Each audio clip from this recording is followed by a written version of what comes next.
नमस्कार, मैं हूं संतोष। सिटी न्यूज़ वैन की सांध्यकालीन समाचार सेवा में आपका स्वागत है। प्रस्तुत हैं आज के मुख्य समाचार। सामान तिराहे से हटाया गया बेजा कब्जा, विरोध करने पर स्थानीय नेता को लिया गया हिरासत में। कब्र से निकाला गया शव, साइकिल की चाबी से हुई मृतक की पहचान। जिला प्रशासन एवं अस्पताल प्रबंधन की उपस्थिति में आशा केयर सेंटर का तोड़ा गया ताला, जल्द शुरू होगा रेडियोथेरेपी विभाग। खबरें अब विस्तार से। नए बस स्टैंड में नवनिर्मित फ्लाईओवर के नीचे कई सालों से जमे अतिक्रमणकारियों को आज नगर निगम की टीम ने पुलिस व प्रशासन की उपस्थिति में उन्हें हटा दिया गया। इस दौरान अतिक्रमणकारियों ने विरोध भी किया, लेकिन पुलिस की उपस्थिति और प्रशासन की समझाइश पर वो शांत हो गए। हम आपको बता दें कि सामान तिराहे के पास हनुमान मंदिर के पीछे बरसों से किए गए बेजा अतिक्रमण को आज नगर निगम की उड़नदस्ता टीम ने हटा दिया। दरअसल अभी हाल में ही सामान तिराहे में ओवरब्रिज का लोकार्पण हुआ था, जिसके बाद तिराहे की सड़क चौड़ीकरण व नाली निर्माण सहित तिराहे की खूबसूरती बढ़ाने के लिए आज अतिक्रमण को हटा दिया गया। अतिक्रमणकारियों द्वारा विरोध भी किया गया, लेकिन प्रशासन ने उन्हें शांत कराते हुए बेजा कब्जा को हटा दिया गया। मंदिर की आड़ में कब्जा करके बैठे लोगों को आज प्रशासन ने खदेड़ दिया। सामान तिराहे में झोपड़ी बनाकर अवैध रूप से कब्जा करने वाले कब्जाधारियों के चंगुल से भूमि को मुक्त करा लिया गया है। आपको बता दें कि सड़क निर्माण के बाद नाला निर्माण में आ रही अड़चनों के बाद प्रशासन के द्वारा ये कार्यवाही की गई है। अतिक्रमण हटाने के दौरान स्थानीय नेता मुनीन तिवारी के विरोध करने पर पुलिस ने उन्हें हिरासत में ले लिया। वहीं सड़क के दूसरी ओर शासकीय विद्यालय की भूमि को अतिक्रमण से मुक्त कराया जा रहा है। बताया जा रहा है कि लंबे अरसे से शासकीय विद्यालय की भूमि में अवैधानिक रूप से कब्जा किया गया था, जिसे प्रशासन के द्वारा अतिक्रमण मुक्त करा दिया गया है। प्रस्तुत है एसडीएम शैलेंद्र सिंह से प्राप्त जानकारी के अंश।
ये सड़क चौड़ीकरण के कार्य के लिए और अभी ये ब्रिज का माननीय मुख्यमंत्री महोदय द्वारा वर्चुअल उद्घाटन हुआ था। उसके बाद ये संज्ञान में आ रहा है कि इसके आसपास बहुत से कैंपस में अतिक्रमण किया हुआ था, और जैसा कि पीछे आप लोग देख सकते हैं शासकीय विद्यालय पे अतिक्रमण था। मंदिर के पीछे कुछ लोगों ने अतिक्रमण कर लिया था और रोड को ब्लॉक कर दिया था, नाली को ब्लॉक कर दिया था। उसके लिए हमारे संयुक्त कार्रवाई में नगर निगम, राजस्व, पुलिस के दल ने, हम सब लोगों ने मिलकर एक व्यवस्थित तरह से उनको मौका देके और उनके खुद के अपने हाथ से उन्होंने अतिक्रमण हटाया, उसको हटवा रहे हैं। गिरफ्तारियाँ भी हुई हैं? नहीं, गिरफ्तारियाँ तो नहीं कहेंगे उसको। एक दो लोग ऐसे थे जो इस चीज़ का विरोध कर रहे थे या वो, तो उनको हम लोगों ने, क्योंकि यहाँ पे वो रहते हैं तो कार्यवाही में बाधा बनते हैं, उनको कुछ देर के लिए हम लोगों ने अपने साथ ले लिया है, फिर उनका निर्णय हम लोग करेंगे। संजय गांधी अस्पताल के रेडियोथेरेपी विभाग का प्रशासन एवं हॉस्पिटल प्रबंधन की उपस्थिति में तोड़ा गया ताला, जल्द शुरू होगा रेडियोथेरेपी विभाग। सामाजिक कार्यकर्ता बीके माला की पहल पर हुई कार्यवाही, कमिश्नर रीवा से की गई थी शिकायत।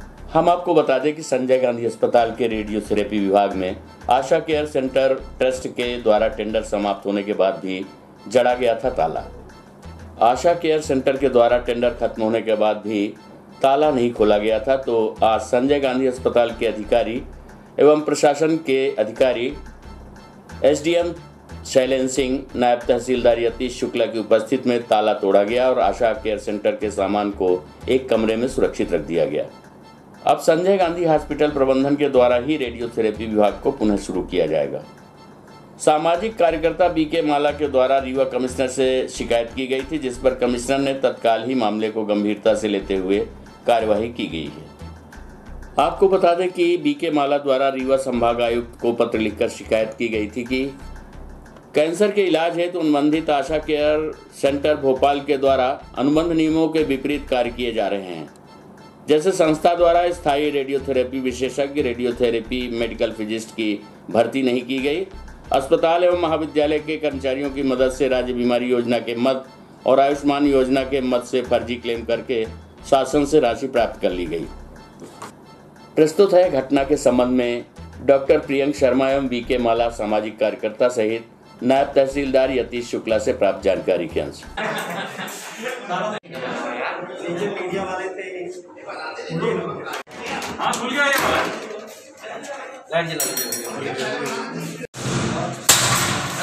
ताला दूसरा कहाँ है?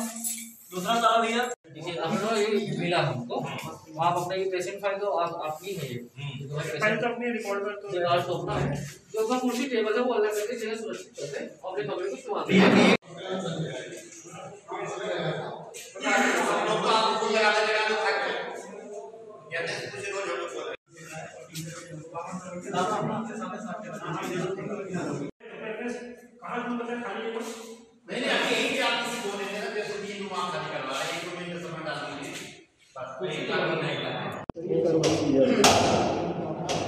ये आशा कैंसर केयर जो एक प्राइवेट संस्था थी, उसका मेडिकल कॉलेज से एमओयू था रेडियोथेरेपी मशीन चलाने के लिए, जो कि 28 अप्रैल को ख़त्म हो गया था।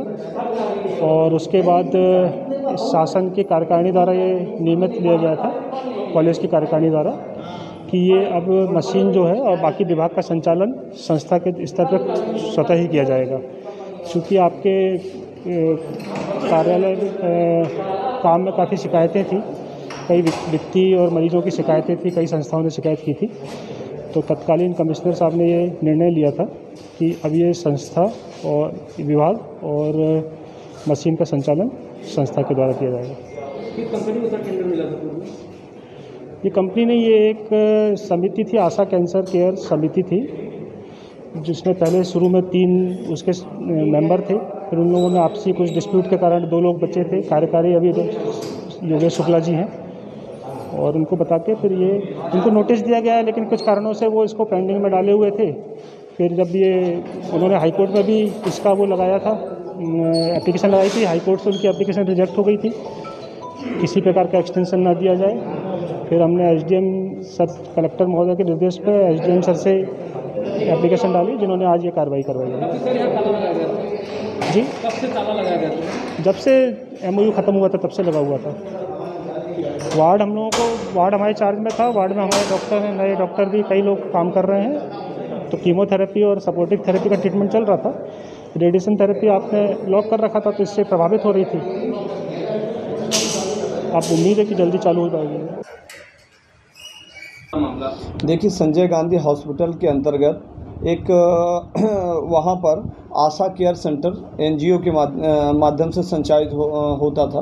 उसकी निगरानी अधिष्ठाता छात्र विभाग के द्वारा श्याम साहब महाविद्यालय के द्वारा की जाती थी। इस संदर्भ में उनके द्वारा कई नियम विरुद्ध भ्रष्टाचार किए गए थे। वहाँ के पेशेंट के नाम पर वहाँ की गवर्नमेंट की जो योजनाएं थी, तो बिना शासन की निगरानी और बिना अधिष्ठाता के निगरानी के, बिना उनके अप्रूवल के वहाँ राशि का आहरण किया जाता था, दवाइयों का आहरण किया जाता था, नियम विरुद्ध पेशेंटों की लिस्ट बनाई जाती थी, नियम विरुद्ध कार्य किए जा रहे थे, जिसकी शिकायत हमने माननीय आयुक्त महोदय रीवा संभाग रीवा के संज्ञान में लाई थी। इसलिए कि आयुक्त महोदय रीवा संभाग उसके संजय गांधी हॉस्पिटल के चेयरमैन भी होते हैं।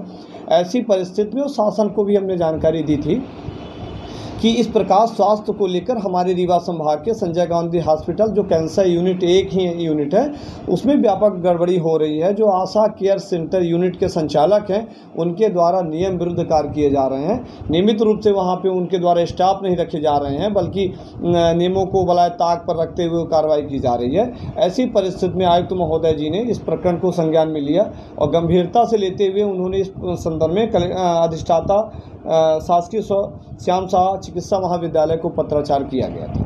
पत्राचार के संदर्भ में जांच हुई थी। जांच में यह भी पाया गया था कि उनके द्वारा जबरन जो टेंडर हुआ था, टेंडर समाप्त भी हो गया था, तो उन्होंने टेंडर समाप्त होने के बाद भी कब्जा किया गया था और कब्जा उनका था, उन्होंने वहाँ पर कब्जा किया, मशीनरी पर कब्जा किया, यह अवैधानिक था।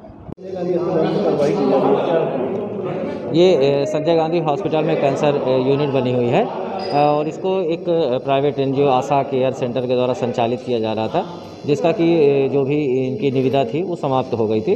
निविदा के पश्चात से जो भी इनके सीएमओ साहब थे उन्होंने पत्राचार किया कि आप इस स्थान को खाली कर दें, परंतु आशा सेंटर के द्वारा पर ये स्थान खाली नहीं किया जा रहा था। उसी को लेकर के प्रभारी सीएमओ साहब ने एसडीएम साहब को पत्राचार किया था कि हमारा लोक परिसर खाली किया जाए, क्योंकि यहाँ पर पेशेंट आ रहे थे लगातार और पेशेंट तो स्थान बंद होने के कारण से पेशेंट का लगातार निरंतर इलाज नहीं हो पा रहा था। उसी को लेकर के मामला दर्ज किया गया माननीय एसडीएम महोदय के कार्यालय में और लोक परिसर बेदखली अधिनियम के तहत बेदखली का आदेश पारित किया गया था। उसी के तहत आज यहाँ पर कार्रवाई की जा रही है और यहाँ पर जो भी ताला लगा हुआ था उसको निकलवा करके जो भी यहाँ पे स्थान है हमारा वो सीएमओ साहब को हस्तांतरित किया जा रहा है। सेवा समाप्त होने के बाद भी ताला लगाया गया, ताला नहीं खोले जा रहे थे। अब बस वो कुछ कह रहे हैं, उनका कहना है कि हमने मशीन कुछ रिपेयर कराया था, मशीन का रिपेयरिंग का हमको कुछ चाहिए, सामान हमारा लगा, उस तरह के कुछ इशू हैं वापस में उनके। तो पर उसमें से लेकर के हम रोगियों के या बीमार जो इलाज आ रहे हैं पेशेंट, उनके इलाज को नहीं रोका जा सकता है, क्योंकि इलाज एक प्राथमिकता की चीज़ है। इसी को लेकर के आज लोक परिसर बेदखली के तहत ये परिसर खाली कराया जा रहा है। कोरोना काल में बखूबी बिना किसी डर और भय के अपनी ड्यूटी निभाने वाले संजय गांधी अस्पताल के सफाई कर्मियों ने वेतन वृद्धि सहित कई मांगों को लेकर मंगलवार से हड़ताल शुरू कर दी है, जिसके कारण अस्पताल की सफाई व्यवस्था चरमरा गई है। पूरे अस्पताल में गंदगी का अंबार लग गया है और मरीज खासे परेशान हो रहे हैं। हम आपको बता दें कि रीवा में नर्सों की हड़ताल खत्म नहीं हुई और अब वार्ड बॉय सफाई कर्मी भी हड़ताल पर चले गए हैं। इससे हॉस्पिटल की व्यवस्था चरमरा गई है। पूरे हॉस्पिटल में गंदगी का अंबार लग गया है और मरीज परेशान हो रहे हैं। ये हाल विंध्य के सबसे बड़े अस्पताल संजय गांधी चिकित्सालय का है।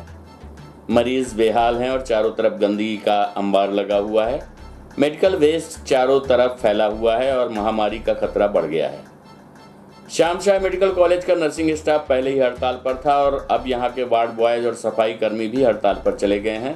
हॉस्पिटल में सफाई की जिम्मेवारी यूडीएस कंपनी को दी गई है।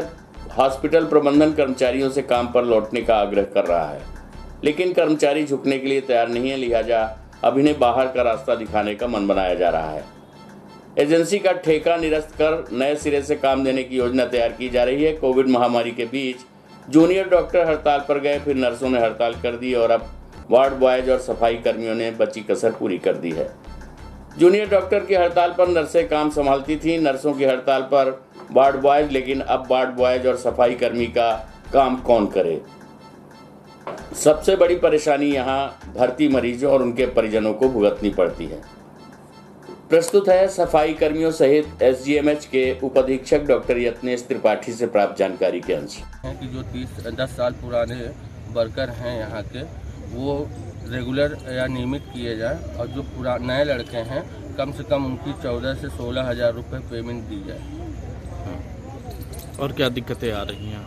दिक्कत यह है कि अपन कोविड के टाइम पे सभी मिल के काम किया, जहाँ सब कोई भाग रहे थे इधर से उधर, हम लोगों ने बराबर मेहनत की, ईमानदारी से काम किया, मरीजों को खाना खिलाया, उनके हर फील्ड में उनके लिए सपोर्ट बन के खड़े रहे। लेकिन आज हम लोगों के लिए यहाँ पे कोई ऐसी सुविधाएं और व्यवस्था नहीं दी जा रही हैं। जो कि पुराने लड़के हैं, कम से कम 30 ही लड़के, उनको नियमित करने के लिए डीन साहब ने कल आदेश कर दिया था, लेकिन यहाँ पे जो बाबू है वो बीच में भांजी मार के घुमा देते हैं।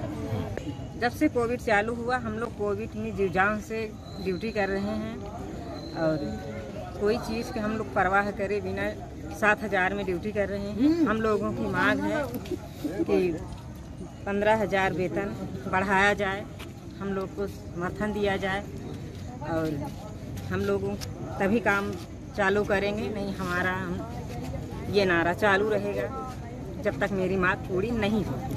अभी क्या दिक्कत है, कितने में बात हुई थी और आप कितना मानदेय मिल रहा है आप लोग को? हम लोग की मांग यही है, हम लोग की 7,000 वेतन मिल रहा है, 7,000 में हम लोग जूझ रहे हैं। हमारी मांग है 15,000। कितने घंटे से कब तक ड्यूटी करती हैं आप? हमारी लोग 6 बजे से 2 बजे तक ड्यूटी है। 6 बजे से 2 बजे तक हम लोग ड्यूटी करते हैं। अधिकारियों क्या बोल रहे हैं? अधिकारी लोग तो भी कुछ ही नहीं बोले, वो कुछ नहीं बोले। हम लोग सब लोग रिश्ता बनाए हैं, हम लोग को 7,000 में क्या होता है? जिसका यहाँ 45, 30, 40 हज़ार रुपये, 50 हज़ार रुपये है, वो तो धरना मचाए भी हैं कि हमारा और वेतन हो। हम लोगों को 7,000 में क्या होता है, क्या पूर्ण होती है? खर्चा वर्चा हर चीज़ के मकान किराए से लिए हैं, पूरा चीज़ हम लोग को सब मोल ही खरीदिए तो कहाँ से होता है? पढ़ाई लिखाई बच्चों को हम लोग कहाँ से पूर्ण करें? 7,000 में क्या किस कंपनी में काम करती हैं आप? हम यूरियस कंपनी में काम करते हैं। इसलिए हमारा मांग है कि वेतन बढ़ाया जाए, 15,000 की हमारी मांग है, वो पूरा करें। इस आशय की जानकारी प्राप्त हुई है, जो हमारे सुपरवाइज़र होते हैं उन्होंने मुझे जानकारी दी है मेरे अस्पताल में पहुंचने के पहले ही कि आज जो आउटसोर्स एजेंसी है उनके कर्मचारी जो हैं वो काम पर रिपोर्ट नहीं किया है उन्होंने, सुबह की शिफ्ट के कर्मचारियों ने। मेरे द्वारा यहाँ के पूछताछ की गई तो पता लगा वो इकट्ठा होकर हड़ताल जैसी बात कर रहे हैं। तो इस पर ये बात तो बड़ा स्पष्ट है कि वो एक तो कंपनी के एम्प्लॉई हैं, आउटसोर्स एम्प्लॉई हैं। और हमने कंपनी को इस संबंध में कंपनी के अधिकारियों से चर्चा की है और उनको बताया है कि भाई आपको ये उपलब्ध कराना है, इन कर्मचारियों को आप समझाइश दें और अपने उनके कार्य को उपस्थित कराइए, अन्यथा हम इनको अनुपस्थित मान के इनका वेतन तो कटौती करेंगे ही। और आप यदि आप इनकी व्यवस्था इनको वापस उपस्थित नहीं करा सकते हैं तो आप इनकी जगह स्थानापन्न व्यवस्था करिए। हमें तो इतने कर्मचारियों के बारे में आपसे अनुबंध है, हमको चाहिए।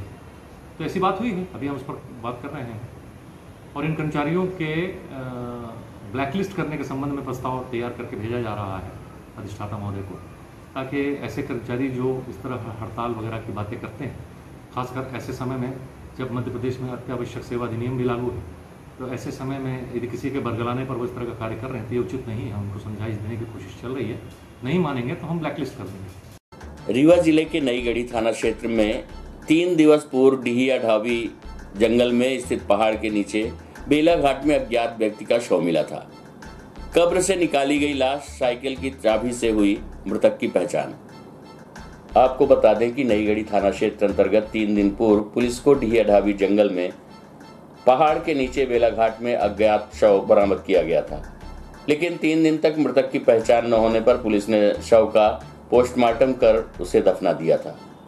वहीं जब मृतक के परिजन नईगढ़ी थाना पहुंचे तो मृतक की जेब से पुलिस को साइकिल की चाबी मिली थी, जिसके कारण मृतक के परिजनों ने शव को पहचान लिया। आपको बता दें कि मृतक की पहचान नईगढ़ी के ग्राम तेंदुआ निवासी नंदलाल मिश्रा के रूप में की गई है।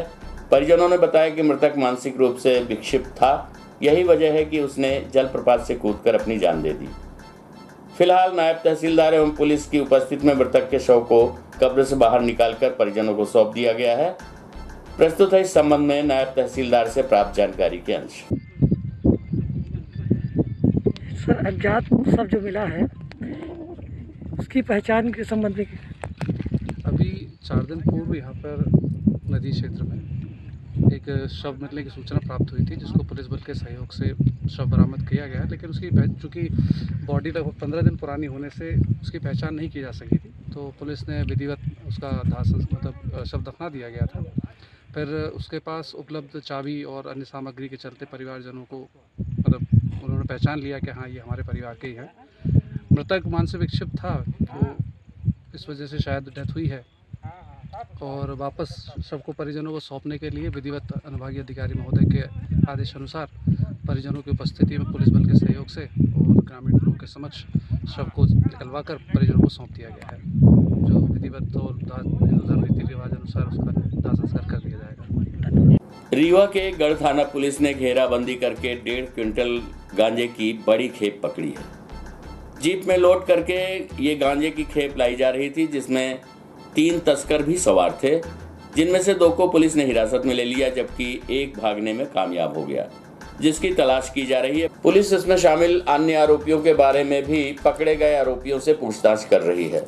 हम आपको बता दें कि पुलिस को मुखबिर के द्वारा सूचना मिली थी कि सिमरिया तरफ से जीप में गांजा लोड करके गढ़ थाने के करहिया हिनौती तरफ तस्करों के द्वारा ले जाया जा रहा है, जिसके बाद गढ़ पुलिस ने वरिष्ठ अधिकारियों को इसकी सूचना दी। सूचना देने के बाद पुलिस ने घेराबंदी कर ली। जैसे ही जीप लेकर तस्कर पहुंचे तो पुलिस ने वाहन को रोक लिया, जिसके बाद आरोपी गाड़ी से कूदकर भागने का प्रयास किया, लेकिन पुलिस ने उनको मौके पर पकड़ लिया। 2 आरोपी को पकड़ लिया, जबकि एक आरोपी भागने में कामयाब हो गया। वाहन की तलाशी लेने पर गाड़ी में गांजे से भरी 5 बोरियां मिली, जिसमें करीब 1 क्विंटल 55 किलो गांजा रखा हुआ था, जिसकी कीमत लगभग 15 लाख रुपए बताई गई है।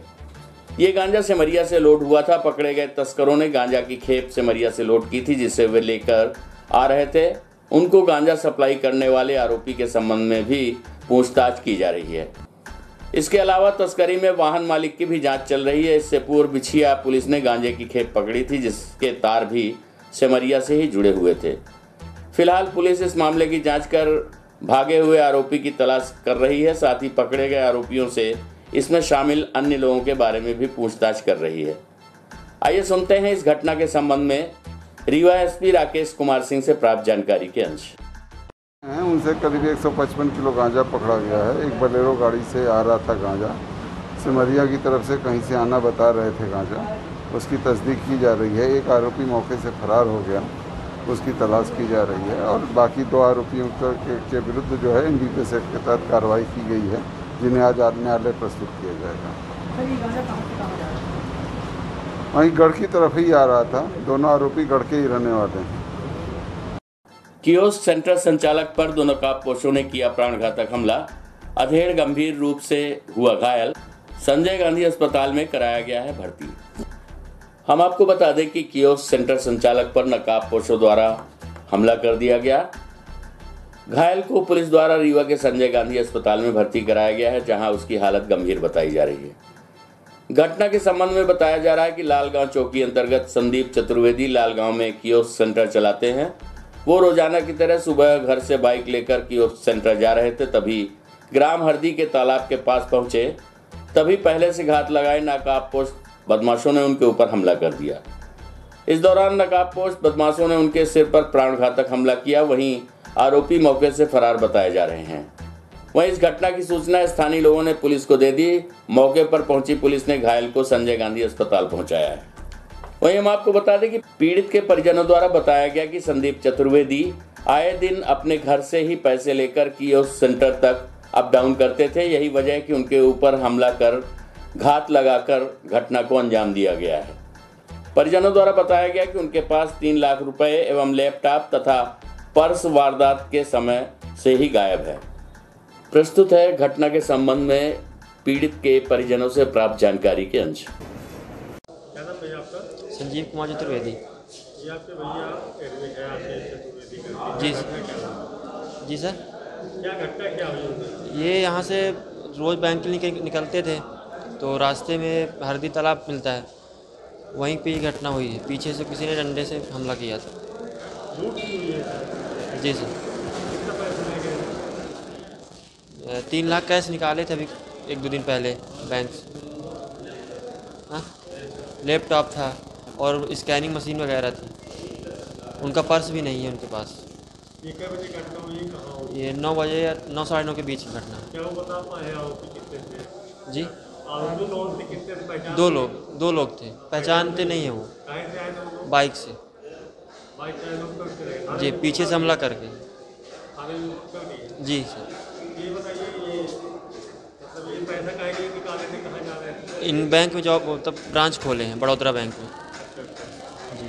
वहाँ पैसा लेके जा रहे हैं? जी, डेली मतलब अप डाउन करते थे पैसा लेके हमेशा। आपका क्या नाम है? हमारा नाम संजीव कुमार चतुर्वेदी। आज की खबरों में बस इतना ही। कल हम पुनः हाजिर होंगे कुछ नई खबरों के साथ। तब तक के लिए हमें अनुमति दीजिए। नमस्कार।